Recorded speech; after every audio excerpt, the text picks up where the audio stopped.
بسم اللہ الرحمن الرحیم۔ قسط نمبر 22، حضرت ختیجہ رضی اللہ عنہا سے نکاح۔ نستورہ نے مہر نبوت کو چوم لیا اور بولا، میں گواہی دیتا ہوں کہ اللہ تعالیٰ کے سوا کوئی عبادت کے لائق نہیں، اور میں گواہی دیتا ہوں کہ آپ اللہ تعالیٰ کے پیغمبر ہیں۔ آپ کے بارے میں حضرت عیسیٰ علیہ السلام نے خوشخبری دی تھی، اور انہوں نے کہا تھا، میرے بعد اس درخت کے نیچے کوئی نہیں بیٹھے گا سوائے اس پیغمبر کے جو امی ہیں، ہاشمی ہیں، عربی اور مکی ہوں گے، قیامت میں حوض کوثر اور شفاعت والے ہوں گے۔ اس واقعے کے بعد نبی کریم صلی اللہ علیہ وآلہ وسلم بصرہ کے بازار تشریف لے گئے۔ وہاں آپ نے وہ مال فروخت کیا جو ساتھ لائے تھے، اور کچھ چیزیں خریدیں۔ اس خرید و فروخت کے دوران ایک شخص نے آپ صلی اللہ علیہ وسلم سے کچھ جھگڑا کیا اور بولا، لات اور عزیٰ کی قسم کھاؤ۔ آپ صلی اللہ علیہ وسلم نے فرمایا، میں نے ان بتوں کے نام پر کبھی قسم نہیں کھائی۔ آپ صلی اللہ علیہ وسلم کا یہ جملہ سن کر وہ شخص چونک اٹھا۔ شاید وہ گزشتہ آسمانی کتب کا کوئی عالم تھا اور اس نے آپ کو پہچان لیا تھا، چنانچہ بولا، آپ ٹھیک کہتے ہیں۔ اس کے بعد اس نے میسرہ سے علیحدگی میں ملاقات کی اور کہنے لگا، میسرہ، یہ نبی ہیں، قسم ہے اس ذات کی جس کے ہاتھ میں میری جان ہے، یہ وہی ہیں جن کا ذکر ہمارے راہب اپنی کتابوں میں پاتے ہیں۔ میسرہ نے اس کی بات کو ذہن نشین کر لیا۔ راستے میں ایک اور واقعہ پیش آیا۔ سیدہ ختیجہ رضی اللہ عنہا کے 2 اونٹ بہت زیادہ تھک گئے اور چلنے کے قابل نہ رہے۔ ان کی وجہ سے میسرہ قافلے سے پیچھے رہ گیا۔ نبی کریم صلی اللہ علیہ وسلم قافلے کے اگلے حصے میں تھے۔ میسرہ ان اونٹوں کی وجہ سے پریشان ہوا اور دوڑتا ہوا اگلے حصے کی طرف آیا اور اپنی پریشانی کے بارے میں آپ صلی اللہ علیہ وسلم کو بتایا۔ آپ صلی اللہ علیہ وسلم اس کے ساتھ ان دونوں اونٹوں کے پاس تشریف لائے، ان کی کمر اور پچھلے حصے پر ہاتھ پھیرا، کچھ پڑھ کر دم کیا۔ آپ کا ایسا کرنا تھا کہ اونٹ اسی وقت ٹھیک ہو گئے اور اس قدر تیز چلے کہ قافلے کے اگلے حصے میں پہنچ گئے۔ اب وہ منہ سے آوازیں نکال رہے تھے اور چلنے میں جوش و خروش کا اظہار کر رہے تھے۔ پھر قافلے والوں نے اپنا مال فروخت کیا۔ اس بار انہیں اتنا نفع ہوا کہ پہلے کبھی نہیں ہوا تھا۔ چنانچہ میسرہ نے آپ صلی اللہ علیہ وسلم سے کہا، اے محمد صلی اللہ علیہ وسلم، ہم سالہ سال سے سیدہ ختیجہ کے لیے تجارت کر رہے ہیں، مگر اتنا زبردست نفع ہمیں کبھی نہیں ہوا جتنا اس بار ہوا ہے۔ آخر قافلہ واپس مکہ کی طرف روانہ ہوا۔ میسرہ نے اس دوران صاف طور پر یہ بات دیکھی کہ جب گرمی کا وقت ہوتا تھا اور نبی کریم صلی اللہ علیہ وسلم اپنے اونٹ پر ہوتے تھے تو 2 فرشتے دھوپ سے بچانے کے لیے آپ پر سایہ کیے رہتے تھے۔ ان تمام باتوں کی وجہ سے میسرہ کے دل میں بھی آپ صلی اللہ علیہ وسلم کی محبت گھر کر گئی اور یوں لگنے لگا جیسے وہ آپ کا غلام ہو۔ آپ صلی اللہ علیہ وسلم دوپہر کے وقت مکہ میں داخل ہوئے۔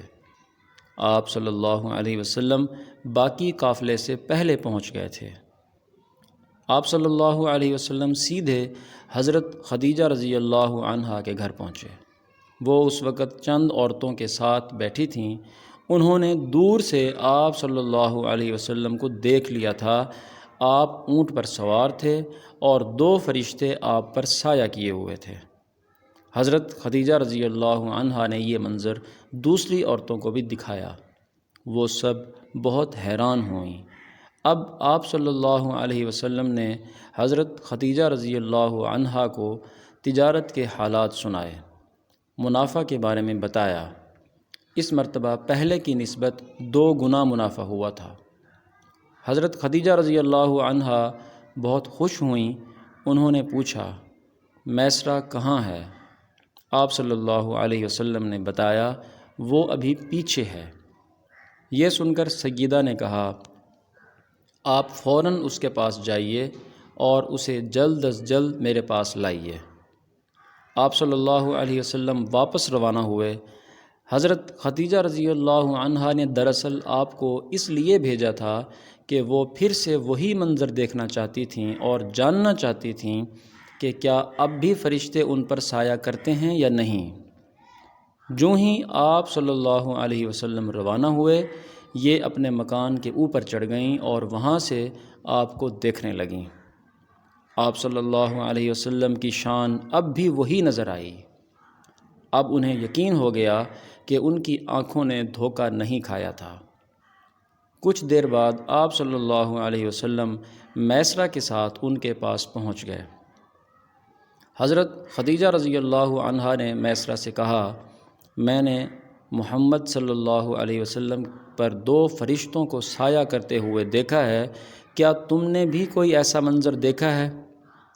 جواب میں میسرہ نے کہا، میں تو یہ منظر اس وقت سے دیکھ رہا ہوں جب قافلہ یہاں سے شام جانے کے لیے روانہ ہوا تھا۔ اس کے بعد میسرہ نے نستورہ سے ملاقات کا حال سنایا۔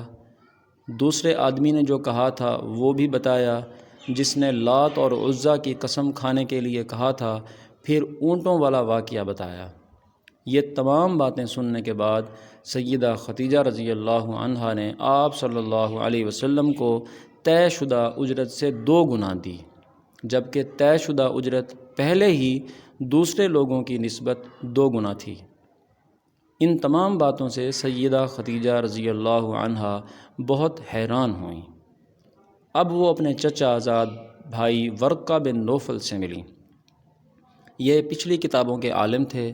سیدہ خدیجہ رضی اللہ عنہا نے انہیں جو کچھ خود دیکھا اور میسرہ کی زبانی سنا تھا وہ سب کہہ سنایا۔ ورقہ بن نوفل اس وقت عیسائی مذہب سے تعلق رکھتے تھے، اس سے پہلے وہ یہودی تھے۔ سیدہ خدیجہ رضی اللہ عنہا کی تمام باتیں سن کر ورقہ بن نوفل نے کہا، خدیجہ، اگر یہ باتیں سچ ہیں تو سمجھ لو محمد صلی اللہ علیہ وسلم اس امت کے نبی ہیں۔ میں یہ بات جان چکا ہوں کہ وہ اس امت کے ہونے والے نبی ہیں۔ دنیا کو انہی کا انتظار تھا، یہی ان کا زمانہ ہے۔ یہاں یہ بات بھی واضح ہو جائے کہ نبی اکرم صلی اللہ علیہ وسلم نے سیدہ خدیجہ رضی اللہ عنہا کے لیے تجارتی سفر صرف ایک بار ہی نہیں کیا، چند سفر اور بھی کیے۔ سیدہ خدیجہ رضی اللہ عنہا ایک شریف اور پاک باز خاتون تھیں۔ نسب کے اعتبار سے بھی قریش میں سب سے اعلیٰ تھیں۔ انہیں قریش کی سیدہ کہا جاتا تھا۔ قوم کے بہت سے لوگ ان سے نکاح کے خواہش مند تھے۔ کئی نوجوانوں کے پیغام ان تک پہنچ چکے تھے، لیکن انہوں نے کسی کے پیغام کو قبول نہیں کیا تھا۔ نبی اکرم صلی اللہ علیہ وسلم تجارت کے سفر سے واپس آئے تو آپ کی خصوصیات دیکھ کر اور آپ کی باتیں سن کر وہ آپ صلی اللہ علیہ وسلم سے بہت زیادہ متاثر ہو چکی تھیں۔ لہٰذا انہوں نے ایک خاتون نفیسہ بنت منیہ کو آپ کی خدمت میں بھیجا۔ انہوں نے آ کر آپ صلی اللہ علیہ وسلم سے کہا کہ اگر کوئی دولت مند اور پاک باز خاتون خود آپ کو نکاح کی پیشکش کرے تو کیا آپ مان لیں گے؟ ان کی بات سن کر آپ صلی اللہ علیہ وسلم نے فرمایا، وہ کون ہیں؟ نفیسہ نے فوراً کہا، خدیجہ بنت خویلد۔ آپ صلی اللہ علیہ وسلم نے اجازت دے دی۔ نفیسہ سیدہ خدیجہ رضی اللہ عنہا کے پاس آئیں، انہیں ساری بات بتائی۔ سیدہ خدیجہ رضی اللہ عنہا نے اپنے چچا عمرو بن اسد کو اطلاع کرائی تاکہ وہ آ کر نکاح کر دیں۔ سیدہ خدیجہ رضی اللہ عنہا کی اس سے پہلے 2 مرتبہ شادی ہو چکی تھی۔ ان کا پہلا نکاح عتیق ابن مائد سے ہوا تھا۔ اس سے ایک بیٹی ہندہ پیدا ہوئی تھی۔ عتیق کے فوت ہو جانے کے بعد سیدہ کا دوسرا نکاح ابو حالہ نامی شخص سے ہوا۔ ابو حالہ کی وفات کے بعد سیدہ خدیجہ رضی اللہ عنہا بیوگی کی زندگی گزار رہی تھیں کہ انہوں نے آپ صلی اللہ علیہ وسلم سے نکاح کا ارادہ کر لیا۔ اس وقت سیدہ کی عمر 40 سال کے لگ بھگ تھی۔ سیدہ خدیجہ رضی اللہ عنہا کے چچا عامر بن اسد وہاں پہنچ گئے۔ ادھر نبی کریم صلی اللہ علیہ وسلم بھی اپنے چچاؤں کو لے کر پہنچ گئے۔ نکاح کس نے پڑھایا، اس بارے میں روایات مختلف ہیں۔ ایک روایت یہ ہے کہ یہ نکاح آپ کے چچا ابو طالب نے پڑھایا تھا۔ مہر کی رقم کے بارے میں بھی روایات مختلف ہیں۔ ایک روایت یہ ہے کہ مہر کی رقم 12 اوقیہ کے قریب تھی۔ دوسری روایت یہ ہے کہ آپ نے مہر میں 20 جوان اونٹنیاں دی تھیں۔ نکاح کے بعد نبی کریم صلی اللہ علیہ وسلم نے ولیمے کی دعوت کھلائی اور اس دعوت میں آپ نے 1 یا 2 اونٹ ذبح کیے۔ سیرت کا یہ خوبصورت ترین سلسلہ جاری ہے۔ آپ سے گزارش ہے کہ چینل کو سبسکرائب کریں، ویڈیو کو لائک کریں اور اسے دوستوں کو شیئر کریں۔ انشاءاللہ اگلی قسط بہت جلد ریلیز ہوگی۔ آپ کے تعاون کا شکریہ۔